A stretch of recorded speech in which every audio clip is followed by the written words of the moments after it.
metre de l'avioneta antiincendis que va desaparèixer ahir a les 6 de l'hora baixa a la cala Sant Vicenç de Pollença. La cerquen per terra, mar i aire sense sort. El pilot té molta experiència. Feia un vol rutinari de vigilància que havia de durar una hora.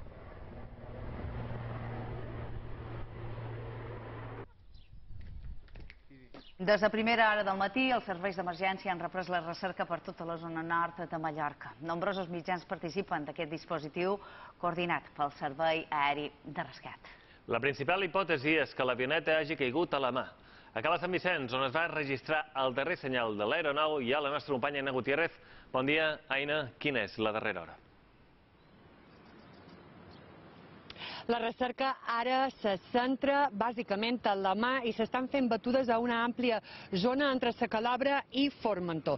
Des d'emergències, a més, s'ha fet una crida a les confraries de pescadors perquè vagin vius i si veuen qualsevol resta a la mà, avisin tot donat. També s'ha demanat ajuda a l'Armada, ja que diuen que mar endins hi ha força sis i està dificultant les tasques de recerca per mort de la visibilitat. El que sabem fins ara és que una avioneta de l'Ibanat va sortir ahir de Sant Bonet a les 5:30 del capvespre per fer un vol rutinari. Havia de tornar a les 6:30, però mitja hora abans es va perdre el senyal del radar aquí, a Cala Sant Vicenç. Des de llavors el cerquen per terra, mar i aire efectius del Servei Aeri de Rescat, Salvament Marítim, Ibanat, Guàrdia Civil, Policia Local i diferents efectius de protecció civil de diferents municipis de la Serra. El pilot té 46 anys i és un experimentat pilot amb moltes hores de vol. Aquesta és la 5a campanya de lluita contra incendis que fa aquí a Mallorca i ningú s'explica com és que no es va activar la balissa de rastreig de la nau. A hores d'ara sabem també que el germà del pilot s'ha traslladat fins a Mallorca per conèixer de primera mà aquestes tasques